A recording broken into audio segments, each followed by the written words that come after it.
आणि त्यामुळे मी पहिल्या सेशनला मी अकॅडमीला हार्दिक शुभेच्छा व्यक्त करतो. मित्रांनो, आतापर्यंत तुम्ही कॉलेजमध्ये जे शिकला त्यापेक्षा थोडी वेगळी स्पर्धा आहे आणि म्हणून मी तुम्हाला सांगणार आहे की या स्पर्धेची तयारी जरा 200-300% जास्त करायला पाहिजे. आणि ती ह्याच्यासाठी करायला पाहिजे की आजकालच्या काळात कुठलाच वशिला न लावता आपल्या स्वतःच्या मेरिटवर नोकरी मिळायची एकमेव संधी आता स्पर्धा परीक्षांमध्ये राहिली आहे. आणि त्यामुळे स्पर्धा परीक्षाच्या बद्दलची क्रेज फार आहे. आणि कित्येक मुलं तुम्ही बघितलं 6-6 वर्ष, 7 वर्ष दिल्लीमध्ये जाऊन बसतायत. महिन्याला 30,000च्या पेक्षा जास्त खर्च करतायत आणि 6-6 वर्ष राहून सुद्धा सिलेक्ट न होणारी पण मुलं माझ्या संपर्कामध्ये आहेत. म्हणजे एकीकडे जवळजवळ आयुष्याची सगळी पुंजी आई वडिलांनी लावली आहे, पण मुलं सिलेक्ट होत नाही. 0.5% पण मुलं सिलेक्ट होत नाही. आताच्या तारखेला पुण्यामध्ये किमान 4 लाख विद्यार्थी आहे असा अंदाज आहे स्पर्धा परीक्षेचा अभ्यास करणारी. आणि त्याच्यापैकी जास्तीत जास्त 1,000 मुलं सिलेक्ट होणार आहे. आणि हे जर प्रमाण बघितलं तर किती संख्या कमी आहे हे तुमच्या लक्षात येईल. पण असं असलं तरी आपल्याला स्कोप आहे का असं जर कोणी प्रश्न विचारला तर इतरांशी तुलना न करता आपण स्वतःचं मेरिट कसं वाढवू याच्या मागे आपल्याला लागायला पाहिजे. म्हणून आजपासून एक पहिलं वाक्य तुम्ही सगळ्यांनी लक्षात ठेवा की तुमची जी स्पर्धा आहे ती तुमच्या जोडीदारांची, तुमच्या वर्गात बसलेल्या मुलांची, तुमच्या गावातल्या मुलांची, तुमच्या कॉलेजमधल्या मुलांची नाहीये. तुमची स्पर्धा कोणाबरोबर आहे? तर तुमची स्वतःच्या बद्दल स्पर्धा आहे. मी माझ्या पुढे कसा जाईल हा खरा विचार आहे. आणि ही एक ओळ जर आयुष्यभर लक्षात ठेवली तर तुम्हाला कोणाशी तुलना करायची गरज नाही, कोणाचा मत्सर करायची गरज नाही. तुम्हाला एक लक्षात येईल की मी जेवढा जास्त अभ्यास करेल तेवढं मला यश मिळेल. आणि हे एक स्पर्धा परीक्षेचं मोठं वैशिष्ट्य आहे की ते इतरांच्या तुलनेपेक्षाही महत्वाची गोष्ट बघतं की तुम्ही आयडियली किती मार्क मिळवू शकता. आमच्या वेळी आम्ही म्हणायचो 635 मार्क पाडले की क्लास 1 ऑफिसर होणार. हे अगदी फिक्स होतं. आता म्हणजे काय की बाकीची किती मुलांना 640 मिळतात का 50 मिळतात हे विचारायची गरज नाही. मी 635च्या पुढे जाऊ शकतो का असा साधा विचार करायला पाहिजे. मग मुद्दा येतो याच्यासाठी काय करायचं. एक मोठा फरक आपल्या ट्रॅडिशनल जी व्यवस्था आहे किंवा पारंपरिक जी शाळा महाविद्यालय आहे त्याच्यामध्ये आणि या स्पर्धा परीक्षांमध्ये, आणि ती अशी आहे की आपल्याला लहानपणापासून काही कंटेंट चांगला नसला तरी जास्त लिहायची सवय लावली. जो जास्त लिहितो त्या मुलाला जास्त मार्क पडतात.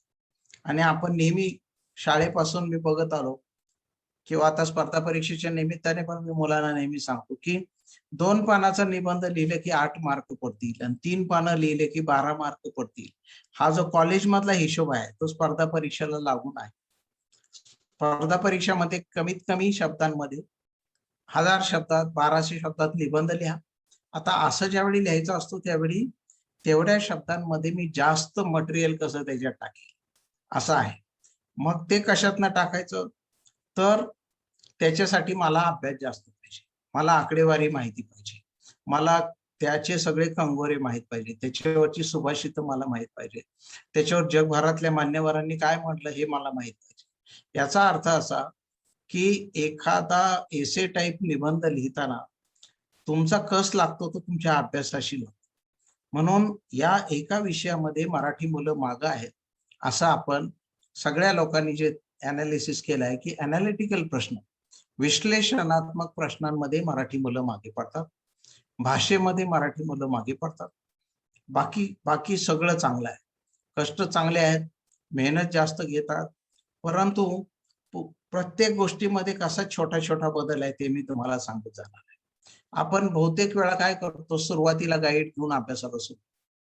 गाईड वाचताना आपल्याला लक्षात येतं की 10 पैकी 6 प्रश्न एकदम सोपे असतात आणि ते सोपे सोपे वाचताना असं वाटतं काय फार अवघड नाही. परीक्षेला गेल्यानंतर एकदा चान्स घेतला, एक अटेम्प्ट दिला की कळतं अरे 60% मार्क तर जो अभ्यास न करता बसला होता त्याला पण पडले. मी 2 महिने अभ्यास केला होता, मला 70% पडले, पण त्यांनी मेरिट 82%च्या पुढच्याच लोकांना घेतलं. म्हणजे काय होतं, म्हणजे 60% प्रश्न सगळ्यांना सोडवता येतात 10% प्रश्न हे थोडा अभ्यास केल्यावर सोडवता येतात, आणखी 10% प्रश्न जास्त अभ्यास केला की सोडवता येतात. शेवटचे 10% मार्क हे फार मनापासून रीडिंग बिटवीन द लाईन्स बारकाईने अभ्यास करणाऱ्या मुलांनाच पडतात. आणि त्यातले 2-4 ज्याचे येतात तो मुलगा बरोबर प्रिलिम पास होतात. म्हणजे काय की सगळ्यांना येणारी उत्तरं तर तुम्हाला यायलाच पाहिजेत, पण त्यांना अवघड गेलेले प्रश्न पण तुम्हाला सोडवता आला पाहिजे. आता ह्यामध्ये थोडा अभ्यासाचा तुमच्या कस लागणार. म्हणजे काय, तुम्ही जेव्हा वाचत असता त्यावेळी मुळामध्ये आपण नोट्स काढायची सवय लहानपणापासून लावत नाही. तर ती स्पर्धा परीक्षेसाठी आता तुमची सुरुवात आहे. तर तुम्ही जेव्हा ग्रंथालयात बसाल किंवा तिथे गुगल समोर बसाल, त्यावेळी माझं मत असं आहे, आजपासून सगळ्यांनी एक काम करा. 4-5 विषयाच्या साध्या-साध्या नोटबुक्स तयार करा. एक आहे ते म्हणजे स्टॅटिस्टिकल फिगर्स, सांख्यिकी माहितीची एक वेगळी डायरी करा आणि त्याच्यामध्ये जी काही आकडेवारी येईल, भारताचे अन्नधान्याचे उत्पादन यावर्षी इतके लाख टनाहून इतके लाख टन झाले, भारताचे ऊसाचे उत्पादन एवढे होईल, भारताची साखरेची निर्यात एवढी होईल, भारतातील गव्हाचे उत्पादन यावर्षी एवढे झाले, तुलनेने ते 13% जास्त होते. जगामध्ये गहू उत्पादनात भारताचा अमुक क्रमांक लागतो. आता ही जी सगळी माहिती आहे, ती सगळी स्टॅटिस्टिकल माहिती एका वहीमध्ये आणायला पाहिजे आणि ती सब्जेक्ट वाईज लिहिता आली तर मग पुन्हा पुन्हा सापडायला मदत होईल. दुसरं महत्वाची गोष्ट आहे, दररोज टाइम्स ऑफ इंडियामध्ये किंवा हिंदूमध्ये किंवा आता ऑनलाईन ई पेपरमध्ये तुम्हाला काही अनालिटिकल आर्टिकल मिळतील. ते आर्टिकल फार महत्वाच्या विषयावर असतात. म्हणजे उदाहरणार्थ आता कोविड वर प्रश्न येणारच. पुढचे 5 वर्ष सर्व स्पर्धा परीक्षांमध्ये कोरोनावर प्रश्न येणार. मग कोरोनामध्ये काय कॉन्ट्रोव्हर्सी आहे? वॅक्सिनेशन एवढं फास्ट का होत नाही? आकडेवारी काय सांगते? जगभरामध्ये काय पद्धत आहे? WHO काय म्हणणं आहे? इतर देशांनी काय केलं? हे सगळे त्याचे आजूबाजूचे प्रश्नाची सुद्धा आपल्याला तयारी करायला पाहिजे. तिसरा महत्वाचा पैलू आहे ते म्हणजे आपली भाषा चांगली नसते आणि मग काय होतं की आपल्याला तोच विषय, एखादा विषयाची तयारी करायला किंवा मांडायला इतरांपेक्षा आपली डबल शब्द खर्च पडतो. मी गमतीने असं म्हणतो कधी-कधी की आमच्याकडे माझ्या वडिलांकडे एक शिपाई होता बाबू नावाचा. त्या बाबूला मी 6वी मध्ये असताना आम्ही त्याचा 10वीचा पेपर त्याचा परीक्षेला बसवलं 10वी. मी त्याला म्हणलं, "अरे तू आयुष्यभर शिपाई राहशील, त्यापेक्षा असं करू, तू 10वी पास हो म्हणजे तू क्लार्क होशील." मग आम्ही त्याचा अभ्यास घ्यायचो. एकदाचा 10वीच्या पेपरला बाबू गेला. पहिला पेपर देऊन आल्यावर आम्हाला जास्त उत्सुकता होती. आता ह्याने कसा पेपर लिहिला असेल. परत आल्यावर मला तो म्हटला, "साहेब बहुतेक 5-6 मार्क माझे जातील." म्हणजे आम्हीच हिशोब केला याला 92 मार्क पडतील. प्रत्यक्षात त्याला पडले 18 मार्क. त्याच्या पुढच्या वर्षी पडले 20 मार्क. त्याच्या नंतरच्या वर्षी परत झाले 17 मार्क. असं 4 वर्ष बाबू परीक्षेला बसायचा, पण पास काय होईना 10वी परीक्षा. शेवटी काय झालं, बाबूची मुलगी 10वीला आली आणि तिचा नंबर बाबूच्या शेजारीच आला आणि स्वतंत्र भारतामध्ये पहिल्यांदा मुलीचं बघून वडील पास झाले. म्हणजे अशी घटना मला नाही वाटत आजकालच्या काळात कधी होऊ शकते. परंतु त्या काळामध्ये 40 वर्षाचे वडील आणि त्यांची 15-16 वर्षाची मुलगी असं दोघांनी मिळून एकमेकाचा पेपर बघून लिहिलं आणि त्याच्यातनं बाबू आमचा पास झाला. तर त्या बाबूला मी विचारलं, "अरे का असं का व्हायचं? तो आम्हाला सांगतो 6 मार्क जातील, पडतात 17, 18, 22 काय भानगड आहे?" मला म्हणलं, "साहेब काय कळत नाही ह्या लोकांचं. मी पुस्तकामध्ये जर 10 उत्तर असतील तर मी 25 तयार करून टाकतो." म्हणलं, "हा तू तयार कशाच्या आधारे करतो?" काय लिहायचं बघा, बाबू काय लिहायची पद्धत होती बाबूची. उदाहरणार्थ, सजीव आणि निर्जीव याच्यातला फरक स्पष्ट करा. मग बाबू पहिल्यांदा काय आहे, ज्याचा अभ्यास नसतो तो पहिल्यांदा काय करतो, पहिल्यांदा पेपरची घडी करणार. भले मोठे मार्जिन सोडणार, 4 ओळीचं मार्जिन, 4 असं बोटाचं मार्जिन सोडणार आणि त्यानंतर मग बाबू लिहायला लागला. मध्ये एक रेघ ओढणार, स्केच पेन घेणार, मग इकडे त्याने डाव्या बाजूला लिहिलं सजीव म्हणजे सजीव होय आणि इकडे लिहिलं निर्जीव म्हणजे निर्जीव होय. परत 2 ओळी सोडल्या, परत एक रेघ ओढली, मग लिहिलं सजीव म्हणजे निर्जीव नव्हे. त्यानंतर लिहिलं निर्जीव म्हणजे सजीव नव्हे. मग तिसरा आकडा, तोपर्यंत बाबू नंतर खिडकीतनं बघायचा बाहेर काय दिसतंय का. मग त्याला एक शिपाई दिसला हलताना. मग त्याने लिहिला सजीव हलतो, निर्जीव हालत नाही. तोपर्यंत शिपाई निघून गेला, झाड दिसायला लागलं. मग बाबांनी लिहिलं 4 नंबरचा आकडा, काही सजीव हे जागेवरच हलतात. म्हणजे झाड, उदाहरणार्थ झाड, असं उत्तर तो लिहायचा. आणि 22वा आकडा त्यांनी लिहिला सजीवामध्ये जीव असतो, निर्जीवामध्ये जीव नसतो. तोपर्यंत तपासणाऱ्या शिक्षकांचा जीव गेलेला असतो. त्यामुळे ते बिचारे ते त्याला 0 मार्क देऊन टाकायचे. आणि दरवेळी हे बाबूचं असं व्हायचं. आणि जे जे जे आपण म्हणतो फरक स्पष्ट करामध्ये, तेच कारणे लिहा. कारणे लिहा. रेल्वेच्या 2 रुळांच्या मध्ये फट ठेवलेली असते. आता ना आपल्याला कारणे लिहा. मग तो लिहिणार पहिल्यांदा 4 ओळीमध्ये उत्तर लिहा मध्ये 2.5 ओळी तिथे पडतं. 2.5 ओळी तो काय लिहायचा माहितीये? 2.5 ओळी लिहायचं, प्रश्नच उतरून काढायचा पहिल्यांदा. रेल्वेच्या 2 रुळांमध्ये अंतर असते कारण की, मग अंतर 2-3 शब्दात लिहायचं आणि मग परत लिहायचं म्हणून रेल्वेच्या 2 रुळांमध्ये अंतर असते. थोडक्यात मध्ये ऍग्रिकल्चरच्या भाषेमध्ये जर बोलायचं असेल तर कडबा जास्त आणि घास कमी, असं त्याचं उत्तर असायचं. आणि आम्ही त्याला म्हणतो हे कॉन्सन्ट्रेटेड आन्सर नाही. म्हणजे काय, अभ्यासाने माणूस प्रगटत नाही. आपण आहे ते शब्द वापरून, गुळगुळीत झालेले शब्द वापरून ओळी फक्त भरायचं काम करतो. लहानपणी तुम्हाला माहिती असेल, सगळी लहान मुलं जर गायीवर निबंध लिहा असं जर आता मुलांना आपण सांगितलं तर गेली 50 वर्ष मराठी मुलं एकच लिहितात, माझ्या आवडत्या गायीचे नाव कपिला असे आहे, तिला 2 कान आहेत, तिला 2 शिंगे आहेत. आता हा निबंध जर 4थी मध्ये लिहित असू आपण, तर 12वी मध्ये गेल्यावर त्याच्यामध्ये दर्जामध्ये फरक पडायला पाहिजे. भारतात गायींना फार पवित्र मानतात. गायींची संख्या ही जगाच्या तुलनेमध्ये एवढे टक्के आहे. भारताची कॅटल पॉप्युलेशन एवढी असल्यामुळे दर वर्षाला एवढे दुधाचे उत्पादन होते. दुधाच्या उत्पादनामध्ये भारताचा जगात अमुक नंबर लागतो. भारताच्या अर्थशास्त्रामध्ये डेअरीच्या या उद्योगामुळे इतक्या हजार कोटींची भर पडते. दरवर्षी निर्यात होणाऱ्या भारताच्या निर्यातीमध्ये दूध धंद्याचा इतके टक्के वाटा आहे. आता ह्या दर्जाचं उत्तर लिहायचं असेल तर तुम्हाला अभ्यास करायला पाहिजे आणि वाचायला पाहिजे आणि याची आकडेवारी पाठ पाहिजे. म्हणजे सगळे एकाच वेळी पाहिजे. म्हणजे भाषा पण चांगली पाहिजे, अभ्यास पण चांगला पाहिजे, आकडेवारी पण पाठ पाहिजे, कमी शब्दात ते मांडायची कला पण असली पाहिजे. आणि हे सगळ्याचं कॉम्बिनेशन म्हणजे स्पर्धा परीक्षेचं यश आहे. स्पर्धा परीक्षेला अजून काय लागतं तर प्रचंड चिकाटी लागते. म्हणजे तुम्ही जर एक मोठं पुस्तक घेतलं, आता कुठलंही जर युपीएससी प्रिलिमचं पुस्तक घेतलं, युनिक क्वांटेसन्स, 1700-1800 पानाचं पुस्तक आहे. किंवा प्रिलिमचं पुस्तक ऑब्जेक्टिव्हचं तुम्ही एमपीएससीचं घेतलं, तर तुम्हाला काय होईल, तुम्ही आता लकी आहात की सगळे जेव्हा एकत्र मुलं मुली तिथे अभ्यासिकेत बसतायत, त्यावेळी दररोज दिवसातले 1 ते 1.5 तास चर्चेसाठी घालवा. एक जणांनी मोठ्याने बोला आणि दुसऱ्यांना प्रश्न विचार. ज्या प्रश्नाचं उत्तर सगळ्यांना येईल त्याला मार्किंग करू नका, जे कोणालाच येणार नाही त्याला मार्क करा.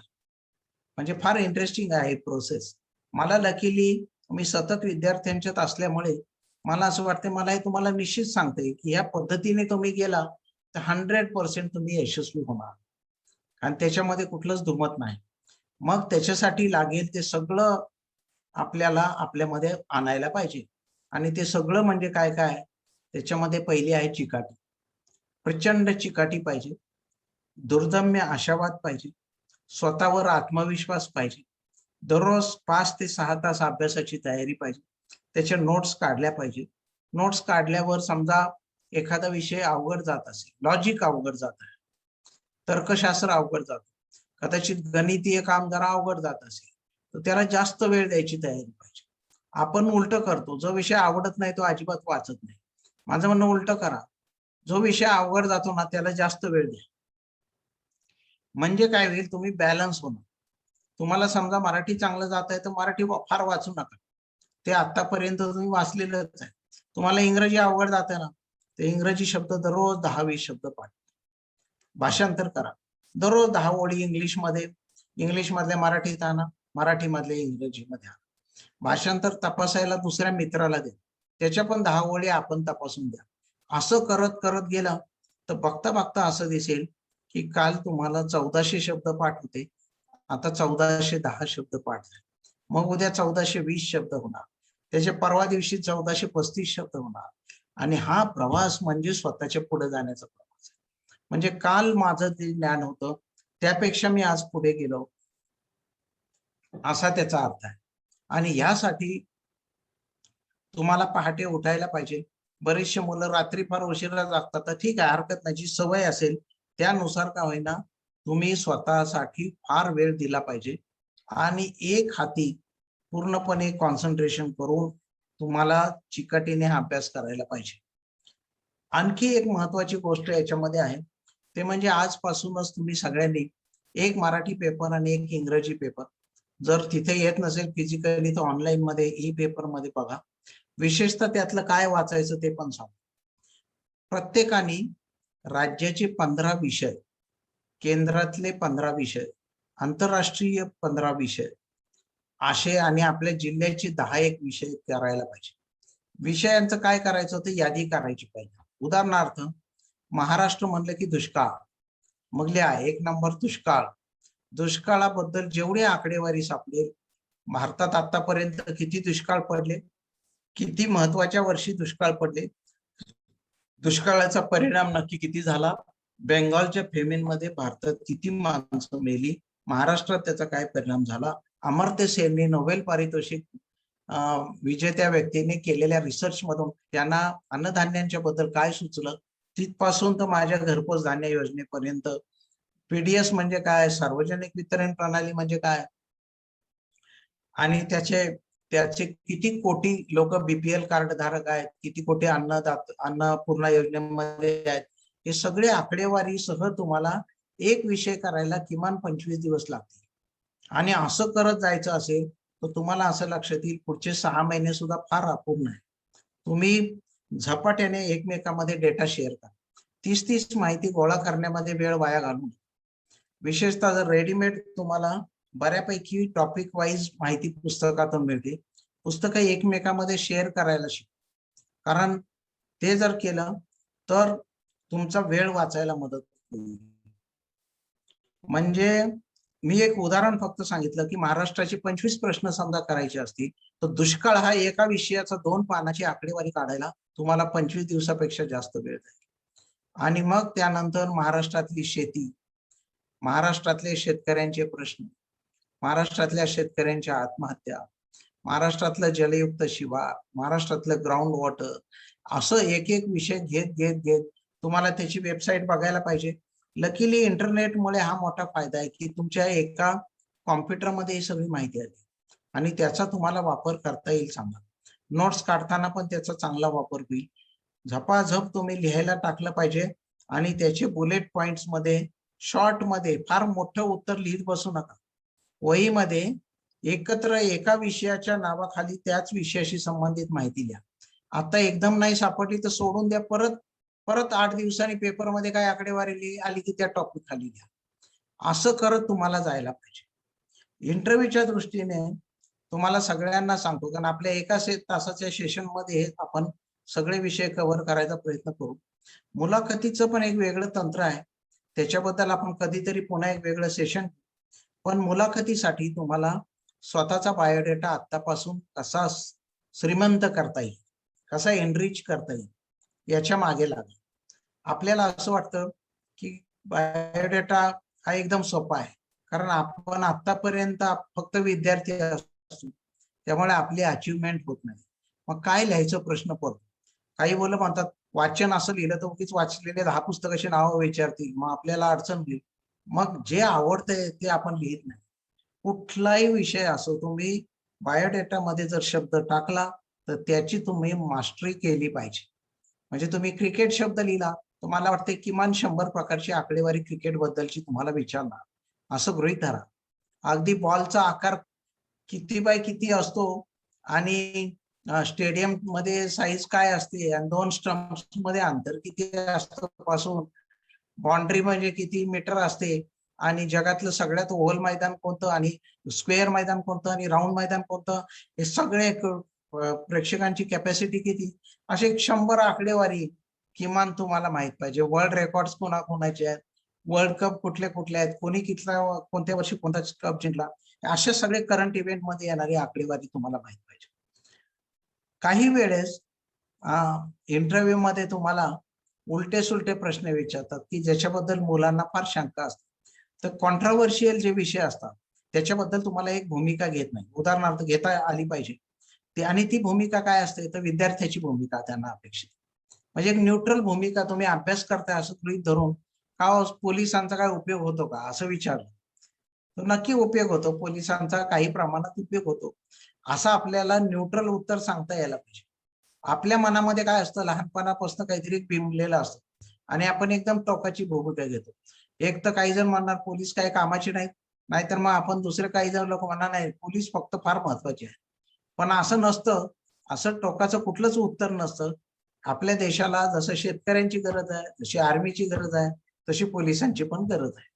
पण ते करताना त्याचे आकडेवारी मला पाहिजे की जगामध्ये अमेरिकेमध्ये 1000 माणसामागे किती पोलीस आहे, युनोचं रेकमेंडेशन काय आहे, इतर देशांमध्ये काय आहे, इंग्लंडमध्ये काय आहे, स्कॉटलंडमध्ये काय आहे, भारतामध्ये काय आहे, आजूबाजूच्या 5 देशात काय, हे मला माहिती पाहिजे.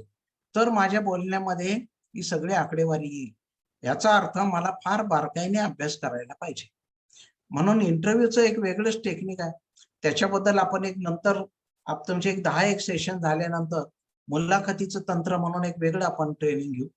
परंतु जाता जाता तुम्हाला मी सांगेन की आपला बायोडेटा बेस्ट कसा करता येईल, त्याच्यात अजून मी ऍडिशन काय करू शकतो. अरे मी 4थी मध्ये एका नाटकामध्ये भाग घेतला होता, मग लिहा त्याच्यामध्ये की मला नाटकांची आवड आहे. मग मला नाटकावर प्रश्न विचारते तर मग मराठी नाटक म्हणजे काय, नाटक पहिल्यांदा कोणी बसवलं, मराठीतला आद्य नाटककार कोण, पहिलं नाटक किती साली बसवण्यात आलं, कशा कशा प्रकारे नाट्याचा काय इतिहास आहे, मग ड्रामा म्हणजे काय काय, असं करत करत जायला पाहिजे. तर अशा पद्धतीने आपण अभ्यास करत गेलो तर मला असं वाटतं एक सवय लागेल तुम्हाला. पहिल्या सेशन मध्ये तुम्हाला मी एवढं सांगणार आहे की अभ्यासाचं एक टेक्निक आहे आणि हे टेक्निक तुम्हाला सगळ्यांना जमायला पाहिजे. आणि हे जमायचं असेल तर ग्रुप स्टडी फार आवश्यक आहे. सगळ्यांनी एकत्र या. आत्ताच अकॅडमी सुरू झाली आहे तर आपण दर आठवड्याला एक परंपरा पाडा की दर शुक्रवारी किंवा शनिवारी एका विषयावर विद्यार्थ्यांनी डिबेट करायचं. म्हणजे दुष्काळ महाराष्ट्रातला कधी हटू शकत नाही असा निगेटिव्ह प्रश्न घेऊन त्याच्या बाजूने बोलणारे आणि त्याच्या विरोधात बोलणारे अशी 10-10 मुलं तयार करा आणि डिबेट करा. डिबेट करताना अभ्यास पूर्ण करा. छोटी लोकल उदाहरणं देण्यापेक्षा फार मोठा विजन ठेवा की जसं काय आम्ही आता राष्ट्राचं प्लॅनिंग करतोय असा विचार ठेवायला पाहिजे. मग तुम्हाला लक्षात येईल अरे दुष्काळामुळे इतक्यांचे भूकबेडे होतात, इतके लोक स्थलांतरित होतात, इतक्या गरीब मुलांचे हाल होतात, मग ही आकडेवारी कुठे मिळते का शोध. मग तुम्हाला असं लक्षात येईल 8 दिवस अभ्यास केला तरी एका विषयाची तयारी पूर्ण होऊ शकत नाही. अशी जर डिबेटिंग सोसायटी आपल्याला वीराचार्य अकॅडमीमध्येच तयार करता आली तर मला असं वाटतंय हळूहळू आपली मुलं ही सगळ्या इव्हन कोल्हापूर जिल्ह्यातल्या नाही राज्यातल्या सगळ्या मुलांवर मात करू शकतील, एवढं याच्यामध्ये पोटेन्शियल आहे. त्याबरोबर रीडिंग बिटवीन द लाईन्स. आता पहिलीपासूनची पुस्तकं पुन्हा नव्याने चाळायला सुरू करा. पहिली आपल्याला 3रीला 4थीला आपला भूगोल आपला जिल्हा अशी पुस्तकं होती, ती पुस्तकं परत आणायला पाहिजे आणि फार बारकावे वाचायला पाहिजे. रीडिंग बिटवीन द लाईन्स ज्याला म्हणतात म्हणजे काय की एकदम जो मुद्दा आपला सहज निघून जातो डोळ्यातनं मनातनं त्याच विषयावर युपीएससी प्रश्न विचार. उदाहरणार्थ मोहनजोदडोची संस्कृती वर मी असताना 86 साली एक प्रश्न त्यांनी विचारला की पहिल्यांदा कापूस हा अमुक ठिकाणी सापडला. आता हडप्पा संस्कृतीमध्ये कापसाचे धागे अमुक ठिकाणी आढळले. आता मुळात ते एक वाक्य सोडलं तर बहुतेक मी हडप्पाबद्दल सगळं वाचन केलं, पण मला त्यावेळी नक्की सुचलं नाही की नक्की कुठे कापसाचे धागे सापडले. आपलं रीडिंग हे असं असलं पाहिजे की बरोबर लक्ष गेलं पाहिजे की ह्याच्यामध्ये एक प्रश्न लपलेला आहे. त्याचबरोबर रीडिंग बिटवीन द लाईन्स दुसरं मी उदाहरण सांगतो. मी असतानाच एक प्रश्न आला की भारताचं अन्नधान्याचं मागच्या वर्षीचं उत्पन्न 176.40, 176.23, 176.13, 176.17 दशलक्ष टन एवढे झाले. आता मुळात 176 आहे हे मला तिथे गेल्यावर समजलं. म्हणजे काय, ज्याचा मी अभ्यासच केलेला नसतो त्यावेळी मला हे माहितीच नाही की ते 176 आहे का. जर काहीच ऑप्शन दिले नसते तर मी काय भरतीकडेच गेलो असतो, उत्तर 290 पण लिहिलं असतं. परंतु त्यांनी 176 पॉईंट काहीतरी लिहिले, याचा अर्थ 176 पॉईंट काहीतरी आहे एवढं नक्की. आता मग 13 का 17 का 22 का काय, आता हे कसं लिहितो आपण, आपली ठरलेली एक पद्धत आहे विद्यार्थ्यांची. आपण काय करतो, इकडे तिकडे बघतो, नाही दिसलं तर आपण म्हणतो फार ए ए ए ए फार झालेत, आता सी बरेच वेळ झाला नाही म्हणजे नक्की सी आन्सर असायला पाहिजे, अशी आपली पद्धत आहे. थोडक्यामध्ये विद्यार्थ्यांचं उत्तर लिहिण्याची पण एक शैली तयार झाली की जी गोष्ट आपण फार वेळा लिहिली नाही ना, बी उत्तर लिहिलं नाही बराच वेळ, तर मग हेच असायला पाहिजे असा अंदाज करून मुलं उत्तर लिहितात. असं करण्यापेक्षा मला जर डेफिनेट माहिती असेल की 176.22 दशलक्ष टन आहे, तर माझा काही सेकंदाचा वेळ वाचतो, मी पुढच्या प्रश्नाकडे जातो आणि त्याचबरोबर माझ्यामध्ये अॅक्युरसी येते, गॅरंटेड मार्क मला मिळतात. असे गॅरंटेड मार्क तुम्हाला किती पडतात हे कळायचं एक सोपा मार्ग आहे की आता गेले 5-10 वर्षाचे क्वेश्चन पेपर तुम्हाला आता त्या मार्गदर्शकाच्या पुस्तकाबरोबर मिळतात किंवा स्वतंत्रपणे मिळतात, वेबसाईटवर पण आहेत ते बऱ्याचपैकी. तर मागचे 5 वर्षाच्या प्रश्नपत्रिका आधी सोडवायला सुरू करा, काही बिघडत नाही. सुरुवातच त्यांनी जर केली, किती टफ असते परीक्षा, अजून काय बारकाईने वाचावं लागेल आपल्याला हे तुमच्या लक्षात येईल. आणि असं जर केलं तर मला असं वाटतंय की तुम्हाला एक्झॅक्टली वाचनाची दिशा समजेल. सुरुवातीच्या टप्प्यात आधी प्रश्नपत्रिकापासून सुरुवात करू, मग वाचनाला सुरुवात करू, मग वाचनाची जी पुस्तकं लागणार आहेत ती आपल्याला अजून काही गोळा करावी लागतील. एनसीईआरटीची पुस्तकं पाहिजेत, शाळेमधली सगळी पुस्तकं पाहिजे आपल्याला 5वी पासून 12वी पर्यंतची. परत arts, science, commerce, history, geography या सगळ्याची पुस्तकं आपल्याला आणायला पाहिजेत आणि त्यातलं रीडिंग बिटवीन द लाईन्स करायला पाहिजे. असं असलं तरी शेवटी अल्टिमेटली माझा संबंध पुन्हा तुमच्याशी येणार आहे. स्पर्धा परीक्षेतली मुलं यशस्वी झाल्यानंतर सुद्धा ते कुठे फेल होतात याचा पण माझा संबंध येतो. आणि ते येतो यशोदामध्ये. यशोदामध्ये मी सगळ्या सिलेक्ट झालेल्या नायब तहसीलदार, डेप्युटी कलेक्टर, IAS ऑफिसर सगळ्यांना मी शिकवतो. त्यावेळी माझ्या हे लक्षात येतं की अशा पद्धतीने 12 कोटी लोकसंख्येतनं जी 1000 मुलं सिलेक्ट होतात, त्या 1000 मुलांपैकी हार्डली 50 सुद्धा नावं समाजाला माहीत होत नाही. राहिलेली माणसं जातात कुठं, ती अयशस्वी का होतात हे आपल्याला लक्षात येत नाही. याचा अर्थ स्पर्धेतलं यश मिळाल्यानंतरच सुद्धा जीवनातलं एक यश आहे आणि ते जीवनातलं यश मिळण्यासाठी सुद्धा आपल्याला प्रचंड मेहनत करायला पाहिजे. आपल्यामध्ये चांगले गुण बिंबवले पाहिजे, चांगली दिशा आपल्याला पकडायला पाहिजे, अनेक थोरा मोठ्यांचं मार्गदर्शन घ्यायला पाहिजे. आणि त्या दृष्टीने सुद्धा मी स्पर्धेच्या पलीकडे नावाचं एक पुस्तक खास विद्यार्थ्यांसाठी लिहिलं की त्याचा उपयोग विद्यार्थ्यांनी फार मोठं स्वप्न बघावं. जगातले सगळे लोक असं म्हणतात की ध्येय जेवढं मोठं ठेवू तेवढं माणूस जास्त मोठी उंची गाठू शकतो. दुर्दैवाने आपल्याला लहानपणापासून अशी सवय लावलेली नाही. गावातल्या पतसंस्थेमध्ये वशिल्याने कसं चिकटता येईल हे काही स्वप्न बघायचं गोष्ट नाही. माझं म्हणणं त्याच्या पलीकडे जायला पाहिजे. मी मोठा होईल, माझ्याबरोबर माझ्या गावाला मोठं करील, माझ्या अजून 10 गरीब मित्रांना मी वर आणील, अशा प्रकारचा दुर्दम्य आशावाद मला स्पर्धा परीक्षेला बसणाऱ्या विद्यार्थ्यांकडनं अपेक्षित आहे. म्हणजे तुम्ही इथून पुढे एकमेकांमध्ये शाळेतल्या मार्कावर चर्चाच करायचं बंद करून टाका. तुम्हाला 40% मार्क पडले असू दे, नाही तर 82% पडलेले असो, स्पर्धा परीक्षेत यश मिळवताना सगळ्यांनी बरोबर या आणि सांगा यार, जरी 40% मार्क तुला असले 10वीला तरी तुझं इंग्लिश चांगलं आहे, तरी तुझं अक्षर चांगलं आहे, तुझ्याकडे ॲथलेटची बॉडी आहे, तो रनिंग चांगला करू शकतो, तुझ्याकडे सांख्यिकी आकडेवारी तुझ्या लक्षात जास्त राहते, असं पाहिजे. आणि अशी सगळी गुणांची बेरीज करत गेलो आपण तर मला असं वाटतंय विद्यार्थी कुठेच मागे पडणार नाही. मराठी मुलं तर अजिबात मागे पडणार नाही. शेवटची 10 मिनिटं मी खास प्रश्नोत्तरासाठी देणार आहे, की जेणेकरून आपल्या मनातल्या शंका पण निघून जातील. पण जाता जाता एक गमतीशीर उदाहरण मी देणार आहे.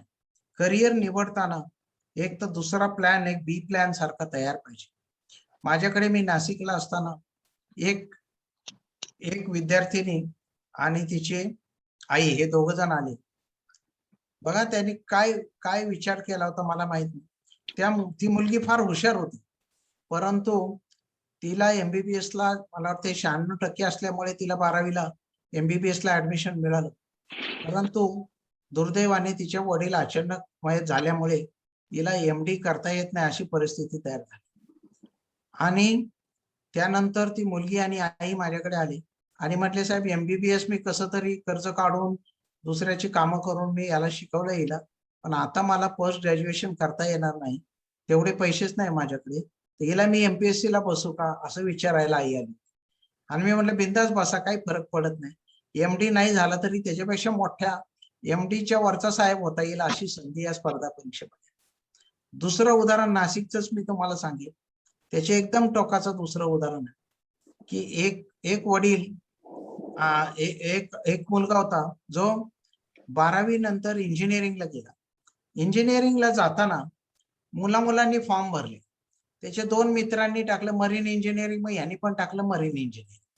बिचारा काय झालं त्याचं, तो जेव्हा ग्रॅज्युएट झाला त्यावेळी तोपर्यंत त्याचे वडील राहिले नव्हते, फक्त आई होती. तर विधवा आईला त्याने सांगितलं नाही शेवटपर्यंत मी कोणत्या विषयाचा इंजिनियर होतो. आणि दोघ जण एक दिवस माझ्याकडे आले आणि ती आई रडायला लागली. म्हटलं काय झालं? कधी इंजिनिअरिंग झालं यावर्षी, पण तो म्हणतो की आता 8 महिने जहाजावर जावं लागणार आणि तो परत येणार नाही. एकदा गेला तर बोटीवरच त्याला आयुष्य काढावं लागेल. असं 30-30 वर्ष जाणार. मी एकटी विधवा बाई इथे बसून काय करायचं? म्हणलं मग तुम्ही काय करणार आहे? म्हणले त्याची काही करून बदली नाशिकमध्ये करता येईल का असं बघा. म्हणजे मला कळतच नव्हतं समुद्र नाशिकमध्ये आणायचा का काय करायचं. मला एक साधी गोष्ट कळाली नाही की इतर मित्रांच्या नादी लागून आपली घरची परिस्थिती काय न बघता या मुलांनी मरीन इंजिनिअरिंग कशाला हे टाकलं असेल ऑप्शन. तो इतर मुलांसारखा समजा सिव्हिल इंजिनियर झाला असता, मेकॅनिकल झाला असता तरी आयुष्याचा काही फरक पडला असता का? पण आईला प्रचंड वेदना देऊन 8 महिने शिपवर राहून हा मुलगा पुढे आयुष्यात काय करणार होता आणि काय अचीव करणार होता हे मला काही सांगता आलं. म्हणून मला असं वाटतं की एकमेकाचं कॉपी करायचं आता बंद करायला पाहिजे. स्टीव्ह जॉबचं उदाहरण सांगतात. त्याने एक फार सुंदर वाक्य म्हटलं. जगातल्या विद्यापीठातल्या विद्यार्थ्यांपुढे स्टीव्ह जॉबने मरण्यापूर्वी एक भाषण केलं आणि ते भाषण एवढं इंटरेस्टिंग आहे. पण त्यातलं एकच वाक्य मी तुम्हाला सांगणार आहे. स्टीव्ह जॉब असं म्हटलं की आयुष्य फार कमी राहिलेलं असताना कॅन्सर झाल्यानंतर मला स्वतःला आता असं वाटतं की मला जर एका अमेरिकेच्या अध्यक्षांनी ब्रेकफास्टला बोलवलं तरी त्याच्याकडे जाण्यापेक्षा माझ्या मुलीबरोबर अर्धा तास खेळायला मला आवडेल. आयुष्य एवढं प्रेशियस आहे आणि त्याची किंमत मला समजली आहे. आणि त्यामुळे त्याच्या पुढचं एक वाक्य त्यांनी म्हटलं की दुसऱ्याचं कॉपी केलेलं आयुष्य जगायचं मी नाकारलं पाहिजे. मला असं वाटतं स्पर्धा परीक्षेचं यश मिळवताना सगळ्यात जर काही महत्वाचा विचार असेल तो हा विचार आहे की तुम्ही दुसऱ्याचं कॉपी केलेलं आयुष्य जगू नका. स्वतःची पर्सनॅलिटी, स्वतःचं आडनाव, स्वतःचं नाव घेऊन मी मोठा कसा होईल अशा प्रकारचं उदंड मोठं स्वप्न बघावं तुम्ही सगळ्यांनी. अशा प्रकारची मी शुभकामना आपल्या सगळ्यांच्या वतीने व्यक्त करतो. आणि आता आपण प्रश्नोत्तरांना सुरुवात करू. धन्यवाद.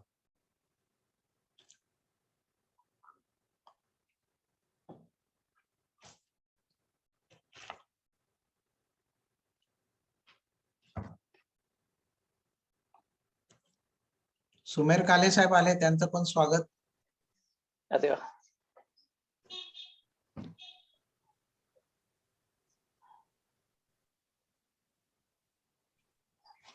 चेतन कोण बोलतंय?